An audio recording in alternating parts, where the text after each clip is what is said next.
Hello friends, welcome to defence matrix. तो कुछ report निकलकर सामने आ रही है जहां पर यह दावा किया जा रहा है कि इंडियन आर्मी अब स्ट्राइकर को लेकर बहुत पॉजिटिव रिस्पांस नहीं दिखा रही है और हो सकता है इनके एक्विजिशन को ड्रॉप कर दिया जाए। तो टाइम्स नाउ द्वारा ये चीज़ रिपोर्ट करी गई है कि स्ट्राइकर को लेकर एक ल्यूकवार्म रिस्पॉन्ड यहाँ पर आर्मी द्वारा दिया जा रहा है और इस प्रोग्राम ने फ़िलहाल मोमेंटम लूज़ कर दिया है और आर्मी अब इनमें बहुत ज़्यादा इंटरेस्टेड नहीं है।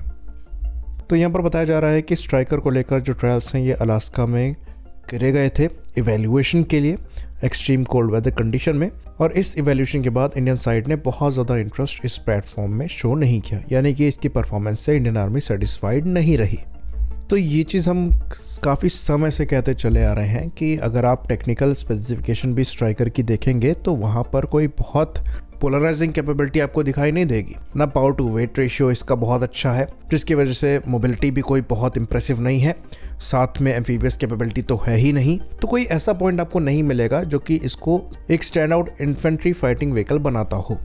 यहाँ पर यह कहा जाता है कि ये हल्के हैं, वजन 18 से 20 टन के अराउंड का है, पर उससे पावर टू वेट रेशियो इनका अच्छा नहीं हो जाता है। इंजन यहाँ पर जो पड़ा हुआ है ये मात्र 350 हॉर्स पावर का इंजन है, तो जो पावर टू वेट रेशियो आता है ये 20 हॉर्स पावर पर टन के अराउंड का है, जो कि बहुत अच्छा नहीं है। इससे बेटर आपको टाटा वेब का मिल जाता है जो कि इससे भारी भी है, पर इंजन भी वहाँ पर 600 हॉर्स पावर का है। तो वहाँ पर 25 हॉर्स पावर पर टन के अराउंड का पावर टू वेट रेशियो मिलता है, जो कि उसे ज़्यादा कैपेबल बनाता है हमारी रिक्वायरमेंट के हिसाब से, जो कि हायर एल्टीट्यूड में है जहाँ पर पावर वैसे ही रिड्यूस होती है तो आपको ज़्यादा पावरफुल इंजन चाहिए।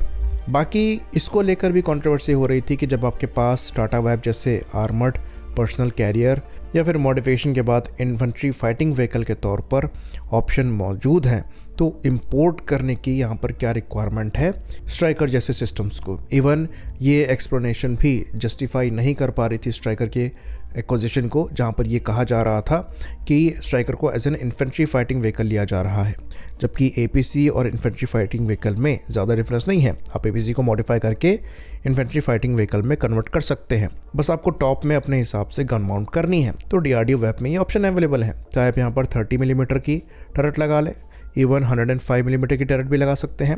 7.62 मिलीमीटर की मीडियम मशीन गन तो यहाँ पर दी ही जाती है, जो कि रिमोट कंट्रोल वेपन सिस्टम के साथ इस्तेमाल करी जाती है। बाकी रिक्वायरमेंट के हिसाब से ग्रेनेड लॉन्चर्स भी आप लगा सकते हैं। स्ट्राइकर में भी आपको 105 मिलीमीटर की गन मिल जाती है और उसके साथ इनका इस्तेमाल भी किया जाता है, पर ऐसा नहीं है कि ये चीज़ टाटा वेब में नहीं की जा सकती। साथ में कंट्रोवर्सी इस चीज़ को लेकर भी हो गई थी कि मोरक्कन मिलिट्री द्वारा टाटा वेब को चॉइस बनाया गया है, वो लोकली इनको प्रोड्यूस करने वाले हैं, सर्विस में इंडक्ट कर रहे हैं और हम ऐसे सिस्टम को इंपोर्ट कर रहे होते यूएस से। तो ये चीज़ कभी भी सेंस नहीं बना रही थी।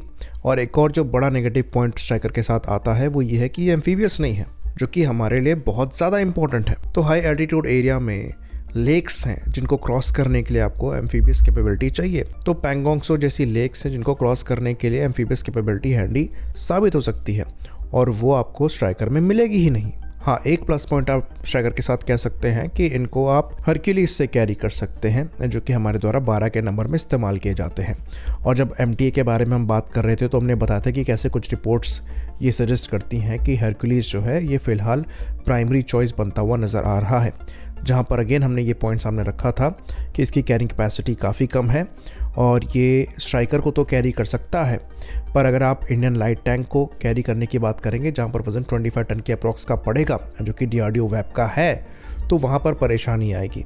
इसलिए वहाँ भी हरक्यूलिस हमें नहीं लेना चाहिए, ये हमने सजेस्ट किया था। तो ये जो वज़न वाली प्रॉब्लम है इसमें आप प्लेटफॉर्म चेंज करके सॉर्ट कर सकते हैं।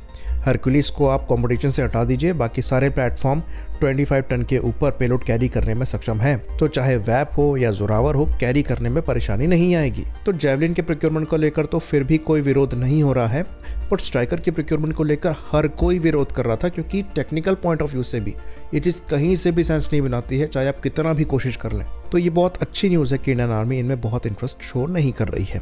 अगर आपको अमेरिका से कुछ चीज़ें लेनी ही हैं डिप्लोमेटिक रिलेशंस को इम्प्रूव करने के लिए, मिलिट्री टाइज को इम्प्रूव करने के लिए, तो ऑप्शंस बहुत हैं। इवन जो CH-47F चिनूक हेलीकॉप्टर है उसकी एप्लीकेशंस बहुत है और वैसा कोई दूसरा हेलीकॉप्टर भी आपके पास नहीं है, तो अगर उसके नंबर बढ़ाए जाते हैं तो वो ज़्यादा सेंस बनाएगा। ये हेलीकॉप्टर्स क्विकली आपकी आर्टिलरीज को फॉरवर्ड एरियाज में डिप्लॉय कर सकते हैं। तो लॉजिस्टिकल पॉइंट ऑफ व्यू से ये हेलीकॉप्टर्स काफ़ी ज़्यादा क्रूशल है। इवन आर्मी को भी इनमें इंटरेस्ट शोकेस करना चाहिए। स्ट्राइकर कोई समझदार चॉइस थी ही नहीं। आई होप इन्फॉर्मेशन यहाँ पर क्लियर रही हो। इसी बात पर इस वीडियो को हम खत्म करेंगे। लाइक करिए, सब्सक्राइब करिए। जय हिंद।